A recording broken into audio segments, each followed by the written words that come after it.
En el siglo XVII la ciudad de Ámsterdam disfrutaba de su edad de oro. El Palacio Real, levantado en 1648 como ayuntamiento de la ciudad, es un recuerdo perdurable de aquellos intensos días. En 1631, un joven artista holandés de 25 años llegó aquí desde su pueblo natal de Leiden. Su única intención era aprovecharse del floreciente mercado de arte de Ámsterdam y labrarse una carrera como artista famoso.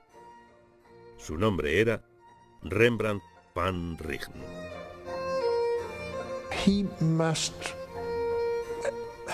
Debía de tener una gran autoestima como artista. En cierto modo, puedes ver que fue uno de los primeros artistas modernos en el sentido de que su obra transmite la sensación de que era él mismo.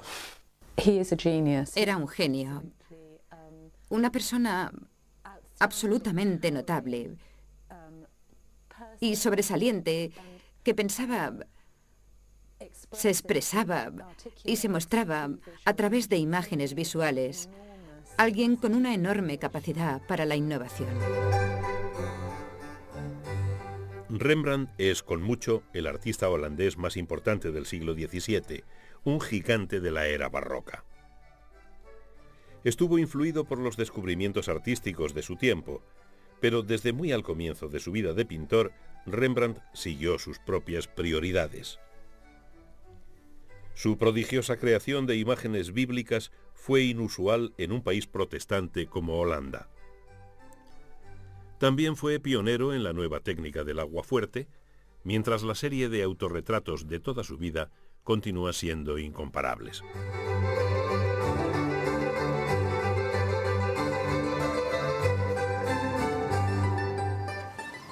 Rembrandt Harmens van Rijn nació el 15 de julio de 1606 en la ciudad universitaria de Leiden.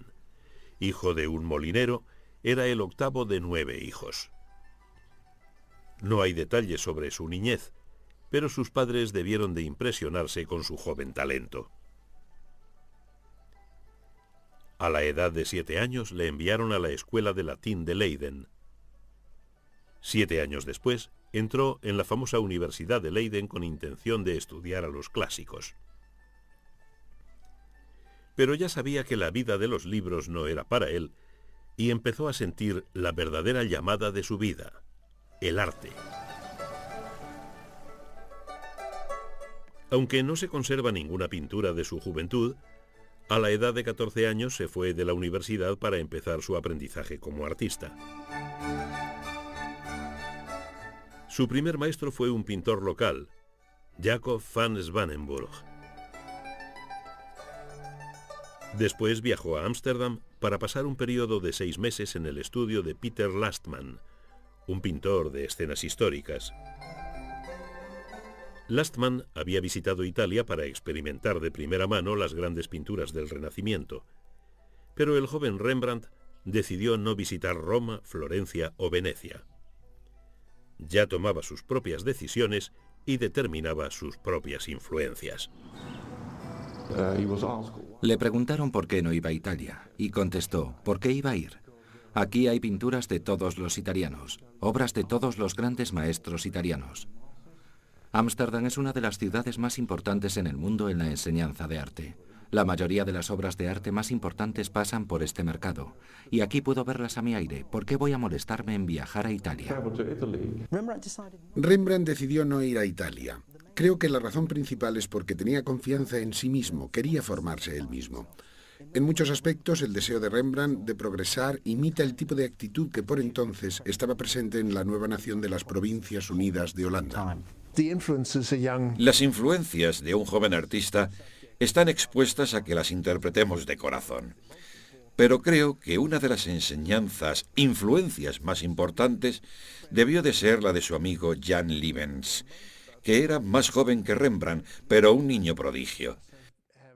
Debió de tener una gran confianza en sí mismo, y uno tiene la sensación de que debió inspirarse en sus primeros años.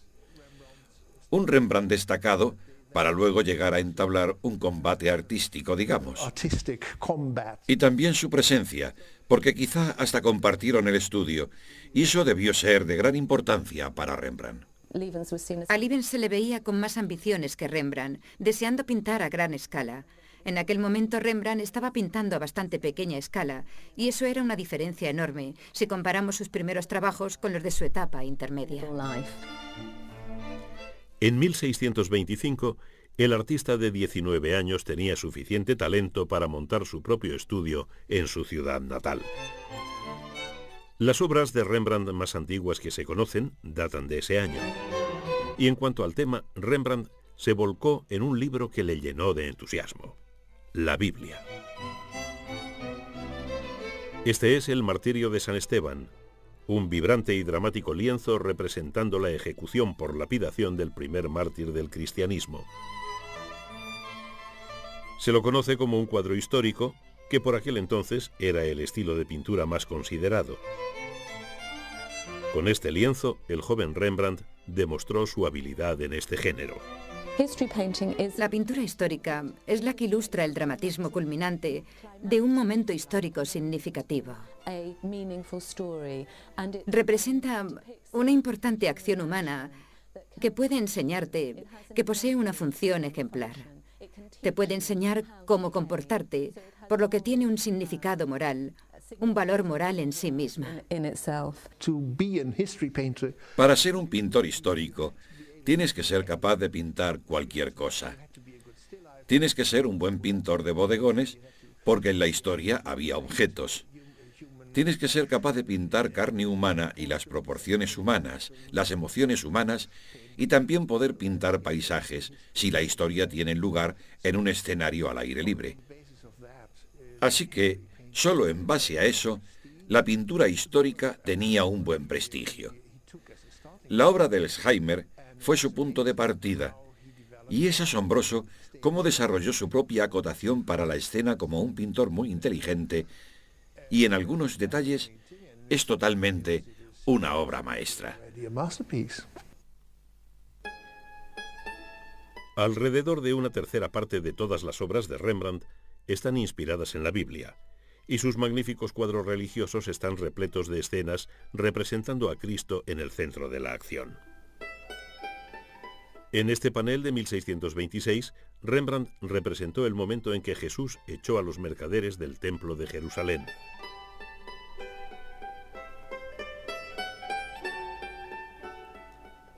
Rembrandt no se inspiró solo en el Nuevo Testamento. En este lienzo de 1636, Rembrandt hizo volver a la vida un terrible suceso descrito en el libro de los Jueces: la ceguera del legendario héroe judío Sansón, infligida por los guerreros filisteos. En el fondo vemos a la mujer filistea, Dalila, sujetando el pelo de Sansón, fuente de su fortaleza.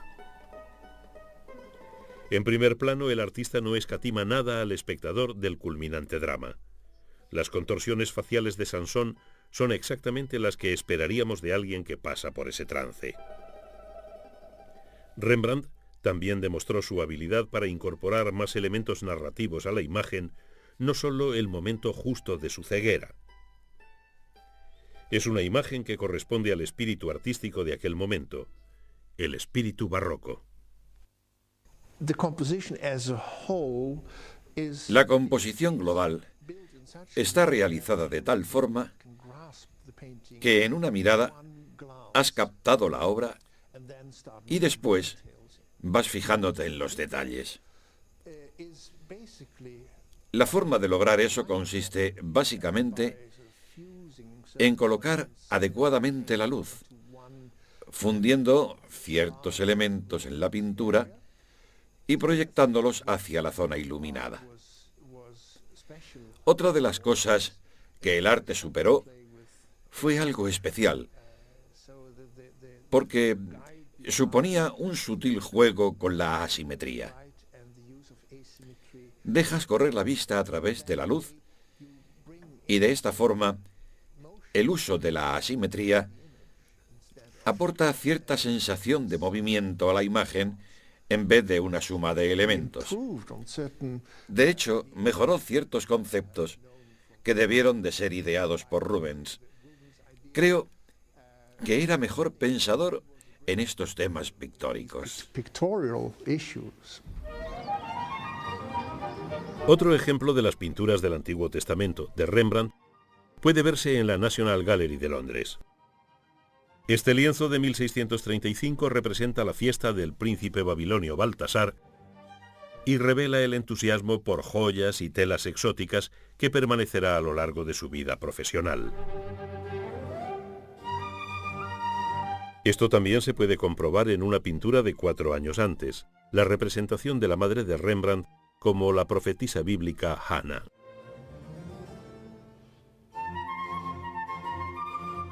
El capricho de Rembrandt por objetos caros y exóticos le llevó a adquirir grandes cantidades de ellos, un hábito que finalmente le causaría la ruina.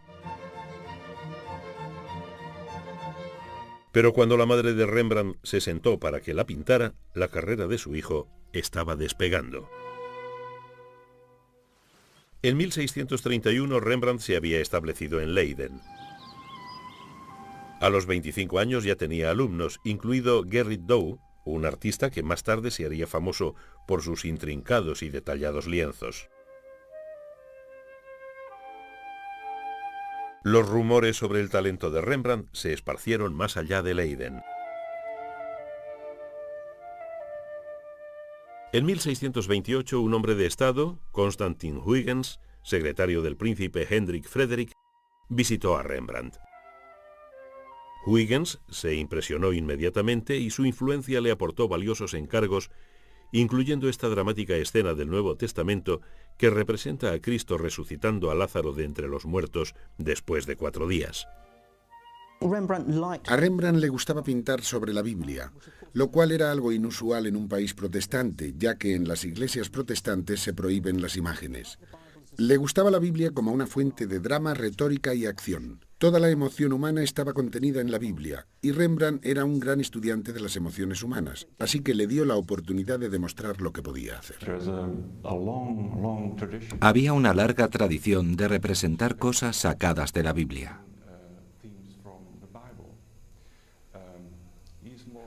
De alguna otra manera, estaba más o menos involucrado hacia otras cosas con otros artistas. Principalmente charlas y estudios de la tradición, acronografía en arte gráfico, transformando los temas que encontraba en el arte de pintar y haciéndolo en su técnica sin par, pero también introduciendo una nueva forma de contar historias a la gente, de una forma en la que era muy dado a elegir el momento en el que el núcleo de la historia aportara toda su esencia.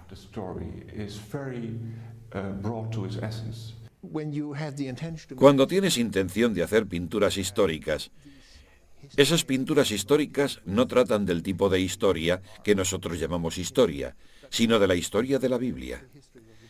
Y también de historias de la antigüedad clásica, porque él también pintó historias de la antigüedad clásica.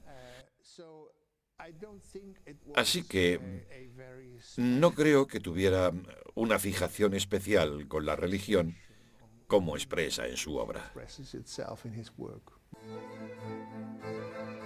Aunque las pinturas religiosas hicieron rico a Rembrandt, los encargos de retratos también empezaron a llegar, especialmente de ricos burgueses de Ámsterdam. En 1631 Rembrandt decidió mudarse a la gran ciudad y sus primeros años en Ámsterdam serían los más exitosos de su vida profesional.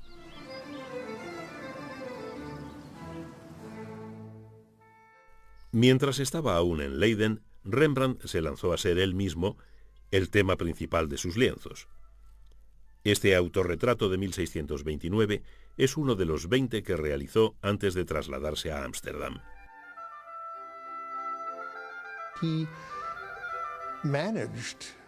Se las ingenió para crear una estructura de luz y sombra en sus pinturas, lo que da la sensación de iluminación, pero no directamente. La luz empieza a inundar más y más el espacio, y más que cualquier otro pintor, fue capaz de combinar el uso de la luz con la creación de una atmósfera en la que las figuras actúan. Probablemente aprendió el claroscuro de los seguidores holandeses de Caravaggio. La ciudad de Utrecht era un hervidero de seguidores de Caravaggio. De ahí creo que Rembrandt obtuvo la clave de la utilización del claroscuro para dramatizar sus pinturas. Lo que obtenemos de Rembrandt es el uso del empaste. Empasta el punto de luz con pintura blanca, a menudo con un buen grosor, mientras que en la zona oscura usa una capa fina de óleo.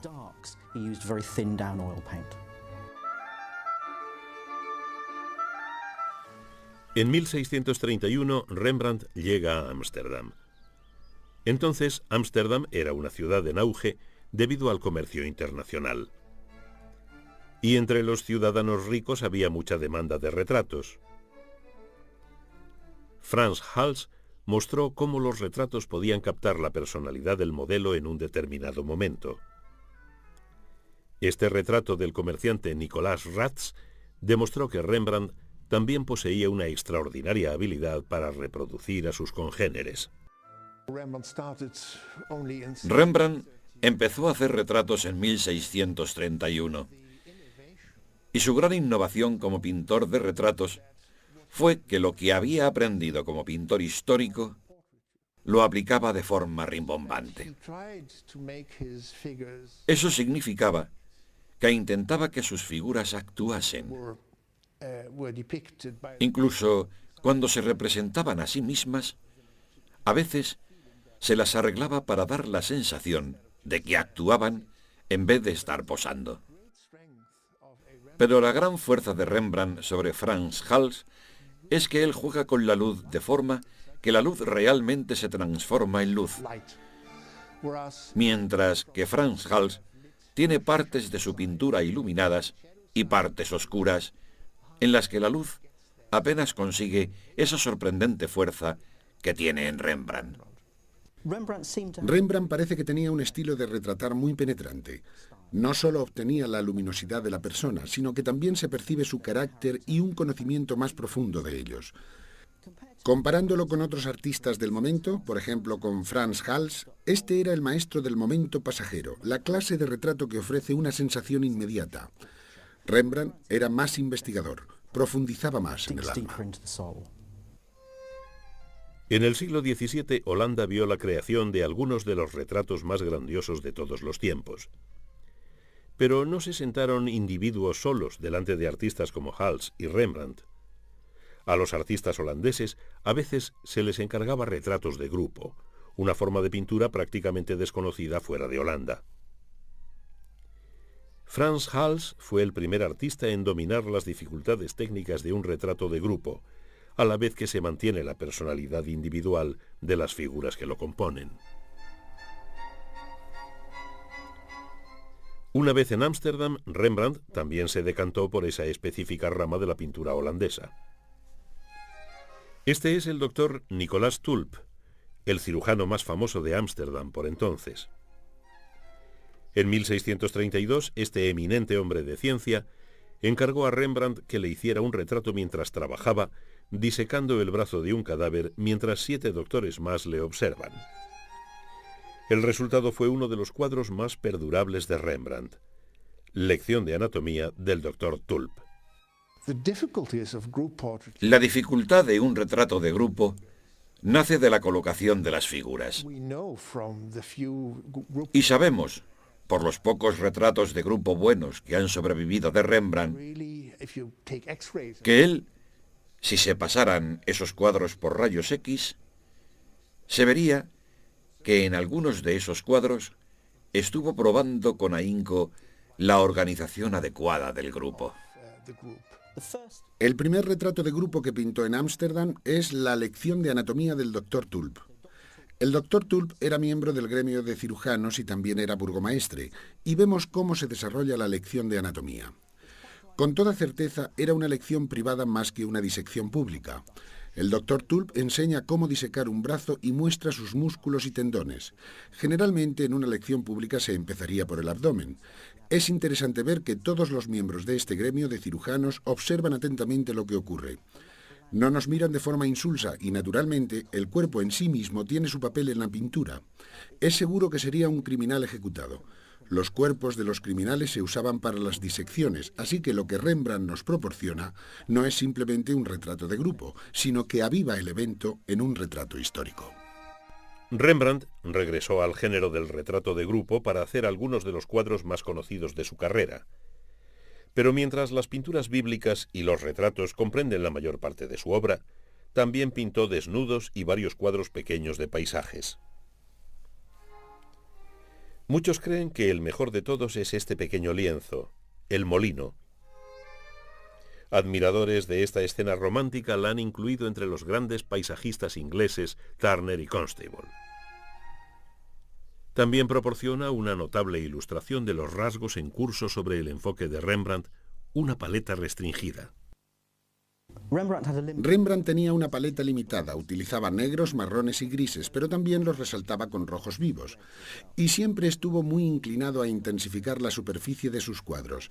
Una anécdota cuenta que puso tanta luz en la nariz de un retrato que casi podías llegar a cogerla.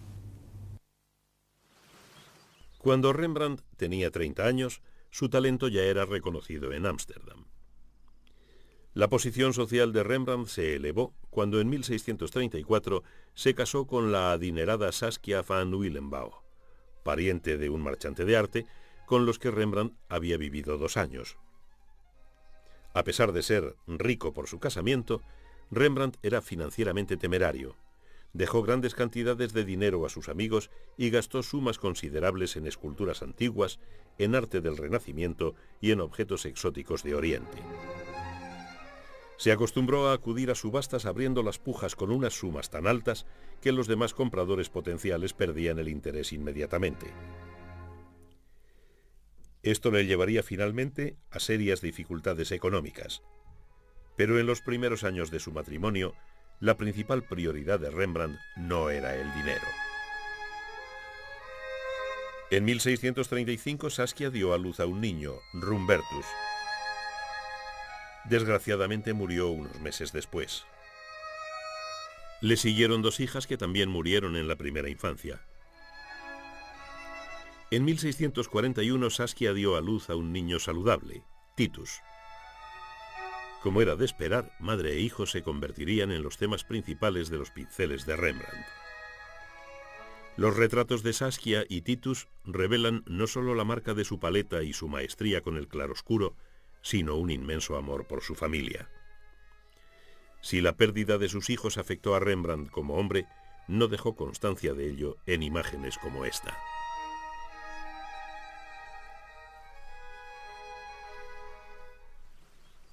A finales de la década de 1630, Rembrandt no era solo un gran artista con todo derecho, también era reconocido como profesor. Llegaban alumnos de toda Holanda para estudiar en su taller y muchos llegaron a ser artistas importantes, incluidos Nicolas Maes y Govert Flinck. La profusión de obras salidas de ese taller ha creado un problema a los expertos actuales, porque muchos de los cuadros que se creían originales de Rembrandt han resultado ser obra de sus alumnos. En 1968 se creó en Ámsterdam un proyecto de investigación con dinero del gobierno holandés. Las instrucciones eran averiguar qué obras eran suyas y cuáles de sus alumnos. También los había falsos.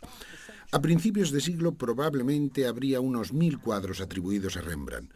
En los años 60 habían bajado a 600 y actualmente posiblemente haya solo entre 400 y 500.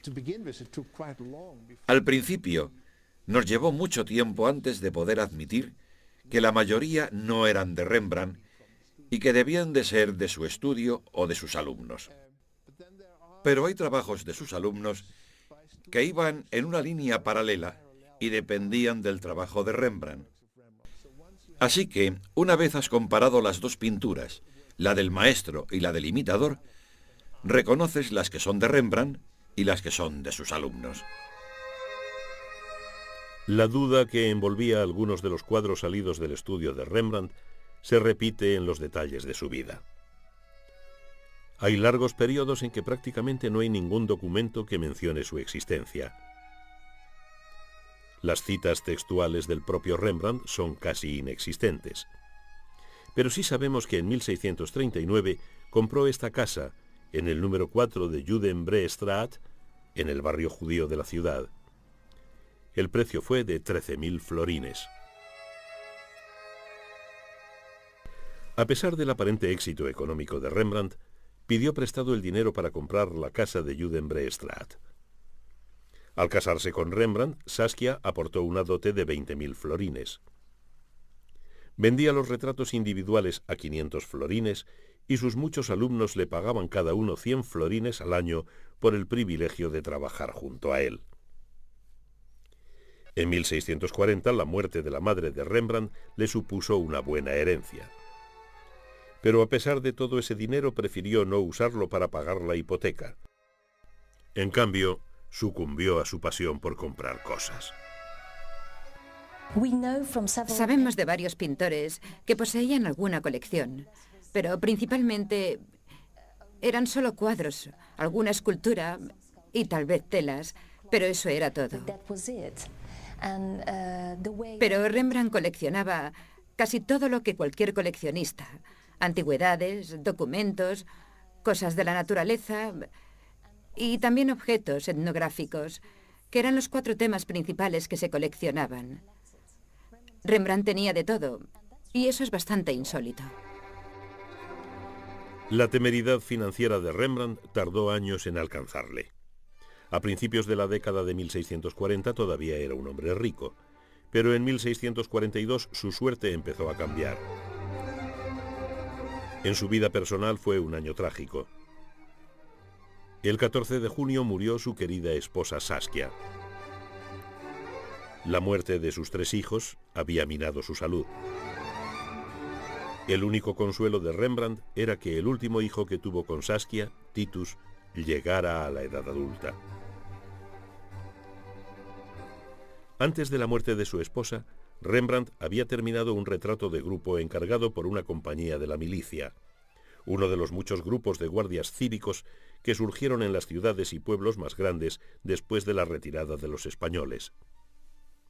Sus jefes eran a menudo hombres de una gran posición en la alta sociedad holandesa. Aquí podemos ver la posición más relevante del capitán Frans Banning Kock. Junto a él su teniente, pero él domina la parte frontal y el dominio de Rembrandt de la luz contribuye enormemente a ese efecto. Todos están envueltos en lo que aparenta ser más una escena de acción narrativa que un retrato de grupo. Esta es una imagen muy distinta a la de la lección de anatomía de años atrás y posiblemente sea el cuadro más famoso en la carrera de Rembrandt, La Ronda de Noche. La Ronda de Noche es muy importante y tiene algo innovador. Naturalmente, los retratos de grupo ya se hacían antes de Rembrandt, pero las composiciones eran muy aburridas. Estaban todos uno al lado del otro, y Rembrandt realizó una nueva composición. Pero un grupo tan grande de gente es muy difícil de organizar. Además, también utilizó su técnica de claroscuro para definir y estructurar la pintura, lo que hace de Ronda de Noche una obra maestra. En la lección de anatomía del Dr. Tulp, se las arregló para organizar a un grupo de gente que comunicaba algo de una forma muy directa. Pero en el caso de la Ronda de Noche, su intención era describir el momento de caos en que la gente corre y que, tras un arco, aparece en un grupo bien organizado. Y ese es el gesto del hombre de la primera línea, Banning Kock, a su teniente. Hay caos, pero será prontamente controlado. Y debió de pensar que esa era la mejor forma de dotarle de vida y no ser una parada militar. La Ronda de Noche fue uno de los cuadros flamencos más extraordinarios del siglo y también marca un momento decisivo en la vida de Rembrandt. Entonces tenía muy pocos encargos de retratos de valor. Se llegó a sugerir que la ronda de noche era la culpable. Según esa opinión, el trabajo de Rembrandt era simplemente demasiado original y los ricos patronos eran reacios a confiar sus encargos a tan virtuoso artista. Una explicación más probable es que entonces empezaba a surgir la moda de pinturas intrincadamente detalladas, siguiendo la tradición de anteriores pintores holandeses, tales como Jan van Eyck. Las pinturas de Rembrandt se desarrollaron de forma diferente, definiendo las tendencias de los tiempos con su particular pincelada. Rembrandt usó su pincelada como una afirmación personal. Se puede conocer a Rembrandt por su pincelada. De hecho, algunas personas han ido tan lejos como para decir que utilizó su gruesa y contundente pincelada para abreviar el trabajo. Pero al observar un Rembrandt no puedes decir cuánto tiempo invirtió en pintarlo. Su técnica de pincel nunca es algo independiente. Su pincelada está siempre al servicio de la ilusión y puedes encontrar zonas donde la pincelada es vasta. Pero es cierto lo que se decía a finales de los 40 y 50, de que deliberadamente debió fijarse en Tiziano. En su última etapa, este se hizo famoso por su pincelada vasta y siguió siendo aún más vasta, pero no en el sentido estricto de la palabra, sino que a la vez tenía una función. Después de 1642, los encargos de Rembrandt se redujeron, y eso motivó unos impagos en la hipoteca de su casa, y a finales de la década, los acreedores de Rembrandt empezaron a inquietarse. Sus finanzas también se vieron afectadas como resultado de su relación tempestuosa con la niñera de su hijo, ya que acabó pagando Rembrandt la reclusión de ella en un asilo. Pero la obra de Rembrandt seguía siendo muy conocida y cada vez más a través de su trabajo en un medio totalmente distinto, un medio que quizá no inventara él, pero que elevó a un nivel de logro artístico insuperable: el aguafuerte. Para realizar un aguafuerte, el artista primero cubre una lámina de cobre con cera antes de grabar sobre ella la imagen con un buril. Luego sumerge la lámina con la cera en un baño de ácido. El ácido ataca solo las líneas grabadas hasta la lámina, de la cual después se puede sacar el grabado. Con la lámina de cobre ya limpia en la prensa, la tinta solo rellenaba las líneas. Con un trozo de papel, se extendía encima un trozo de papel húmedo y entonces se podía hacer girar la rueda que hacía correr la lámina con el papel hasta debajo de este cilindro. Al ser prensada, el grabado de la lámina pasaba al papel y el resultado era una imagen exacta al de la lámina de cobre. En comparación al grabado en madera, la técnica al aguafuerte permitía un mayor detalle expresivo que la técnica en madera que le había precedido. Desde el comienzo de su carrera, Rembrandt explotó el aguafuerte como un medio con derecho propio y el resultado fue una colección de imágenes intemporal. Muchas de esas imágenes pueden verse en la antigua casa de Rembrandt de la calle Breestraat. A principios del siglo XX se constituyó la fundación de la Casa Rembrandt y ha sido responsabilidad suya recoger y mantener la inestimable colección de obra gráfica de Rembrandt. Este se cree que fue el padre de Rembrandt. Murió cuando su hijo tenía 23 años. Su madre también puede verse en varios retratos. Pero quizás sea esta imagen de 1647 la que verdaderamente revela qué maestro retratista podía lograr eso con la técnica del aguafuerte. Este es Jan Six, una figura influyente en Ámsterdam. Algunos años más tarde, Six fue objeto de uno de los retratos al óleo más magníficos de Rembrandt. Rembrandt era un habilidoso y extraordinario artesano, y muy bien puede ser que realizar sus aguafuertes fuera una forma de sacar a la luz esa cualidad suya, porque los dibujos generalmente no llegaban al público. Le hizo ganar mucho dinero. Le permitía la reproducción de sus ideas y su difusión, además de poder hacer, no infinitas, pero muchísimas copias de los aguafuertes, por lo que para él era muy rentable. Rembrandt escogió para sus aguafuertes los mismos temas que utilizó para sus pinturas. Y eso es especialmente cierto con las imágenes religiosas. Aquí, Rembrandt ha buscado de nuevo la inspiración en la historia de la resurrección de Lázaro para crear una imagen llena de luz y dramatismo. El momento en que Cristo expulsa a los mercaderes del templo también puede verse aquí. Pero de todos los aguafuertes religiosos de Rembrandt, es esta imagen de Cristo predicando la que mejor expresa su genialidad con el buril. Terminado en 1649, es una representación visual de los sucesos descritos en el capítulo 19 del Evangelio de San Mateo, una imagen narrativa que se hizo famosa como la moneda de 100 florines.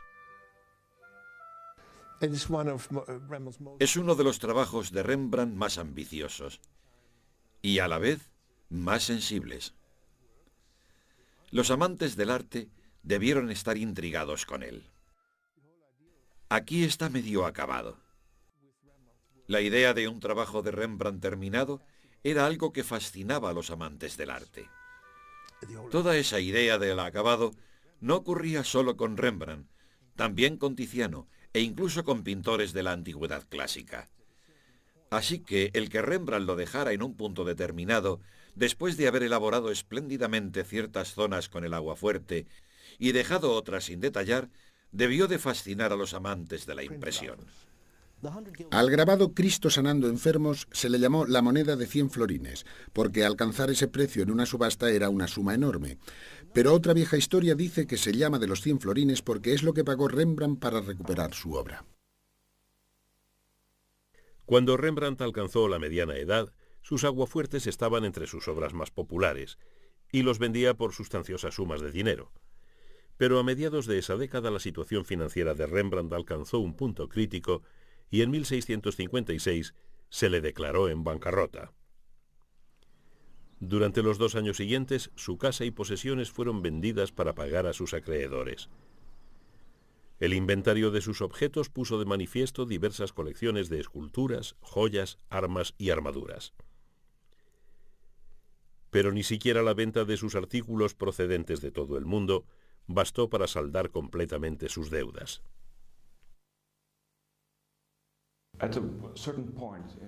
A finales de los 50, hubo guerras con Inglaterra, lo que provocó un efecto nefasto en la economía holandesa. Los ingresos cayeron y Rembrandt también se paró. No se paró del todo, pero ya no pintaba tantos retratos, lo que parece ser una acción bastante premeditada. Y sus retratos, por los que recibía a menudo 100 florines, eran una fuente regular de ingresos.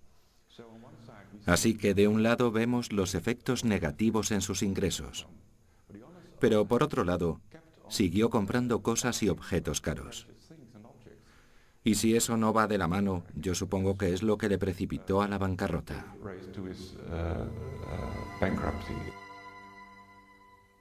Sorprendentemente, la peligrosa situación financiera de Rembrandt no llegó a disminuir la calidad de sus obras. Mientras le amenazaba la bancarrota, pintó el retrato de Jan Six, donde muestra el inigualable enfoque de su técnica de pincel. Después de ser declarado insolvente y a pesar de no tener una residencia establecida en Ámsterdam, su arte continuó desarrollándose, y las imágenes que creó en los últimos 10 años de su vida están entre las mejores. El arte de Rembrandt floreció en parte debido al apoyo de su hijo Titus y a su amante Hendrik Stoffels.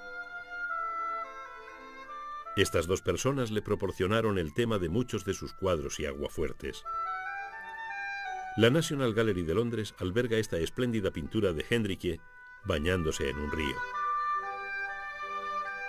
En 1660, Hendrik y Titus hicieron un arreglo por el que oficialmente Rembrandt se convertía en un empleado de su tienda de arte con un adelanto de 1.750 florines. A pesar de la generosidad de su hijo y su amante, los días de celebridad de Rembrandt eran cosa del pasado.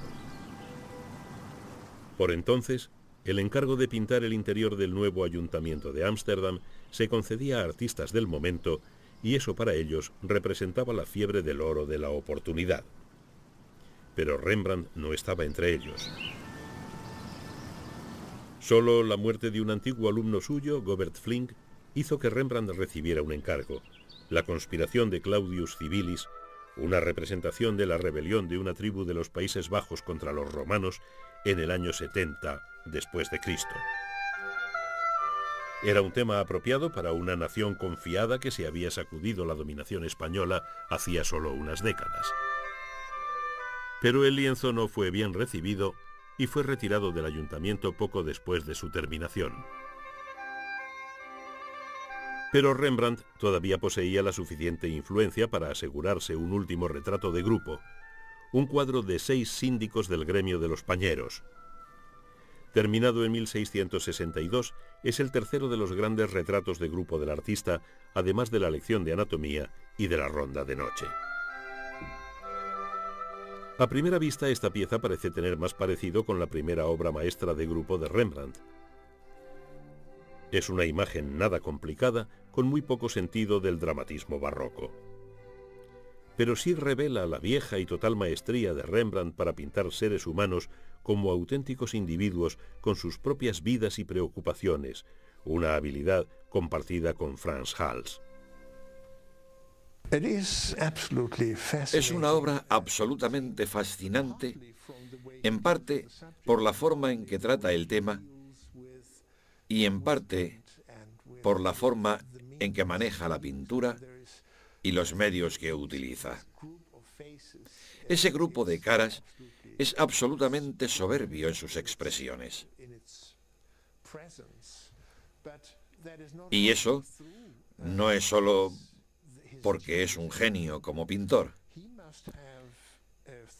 Debió de pensar detenidamente cómo colocarlos, y cuando lo miras bajo los rayos X, puedes ver sus continuos movimientos y cambios de posición, y al final todos miran en la misma dirección. Es como si la gente de la lección de anatomía del Dr. Tulp girara su mirada hacia el observador y de repente todos ellos miraran al observador.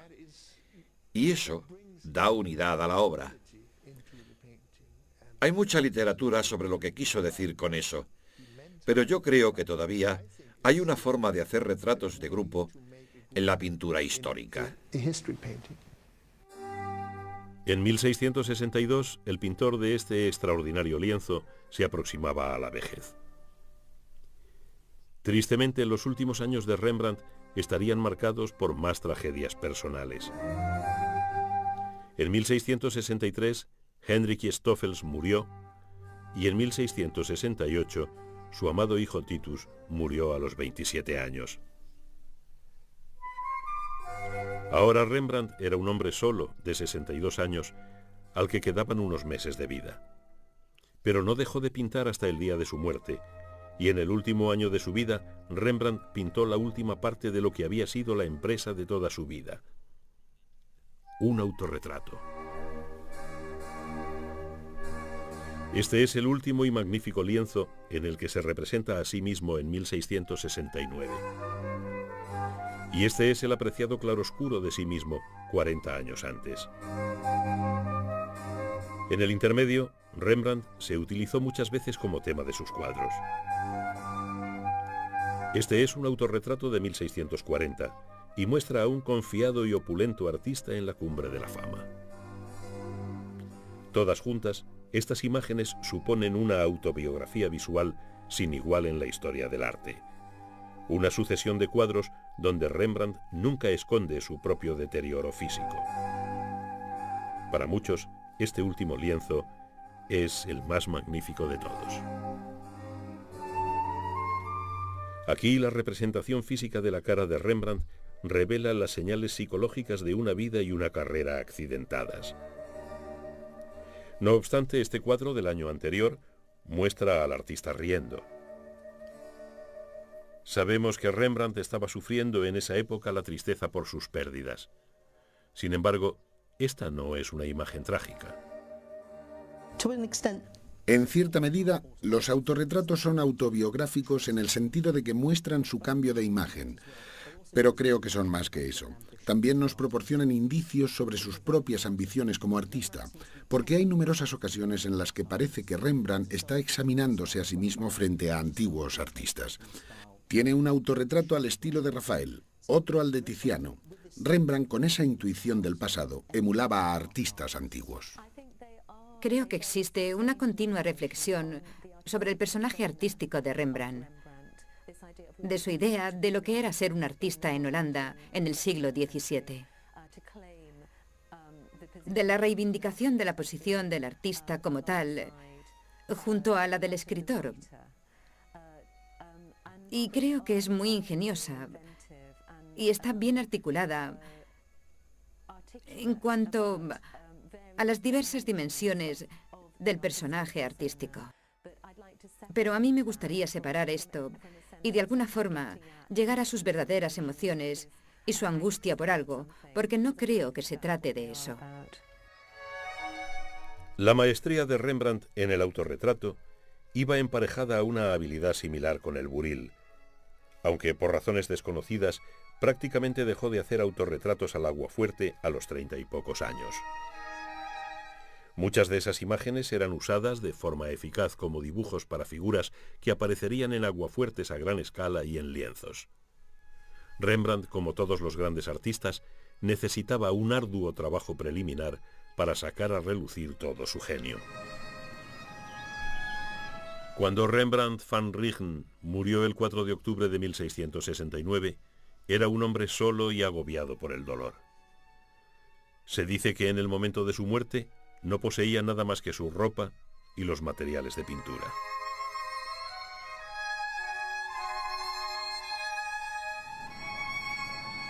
Cuatro días después, fue enterrado en la iglesia Westerkerk de Ámsterdam. Semejante contraste entre sus ricas posesiones y la grandeza artística no es insólito en la historia del arte, pero en el caso de Rembrandt es difícil no asombrarse por los extraordinarios logros de su vida. Solo la posteridad le ha dado la posición que merece como el mayor de los maestros holandeses. Sin duda, Rembrandt es un maestro en la historia del arte. Y lo que ves a menudo en la historia del arte, al principio de cualquier carrera que posee esa enorme habilidad creativa, es que lo que ocurre después parece más o menos relacionado con ello. Proyectan una sombra que solo los artistas más grandes pueden esquivar. Rembrandt fue el artista más importante del siglo XVII. Nos ha dejado algunas de las más absolutas percepciones del alma humana. El pintor alemán Max Liebermann vio la grandeza de Rembrandt. Dijo que contemplar un Franz Hals le animaba a pintar, pero que cuando veía un Rembrandt le daban ganas de tirar la toalla. Algunas obras, como La novia judía, son de un verdadero pintor. Quiero decir que es de un auténtico artista entre los artistas. Sus pinturas dan la sensación a todo el mundo de que puede proyectar sus propios sentimientos en su obra, y en ese sentido, su obra, como la de todo gran artista, es a la vez moderna e intemporal.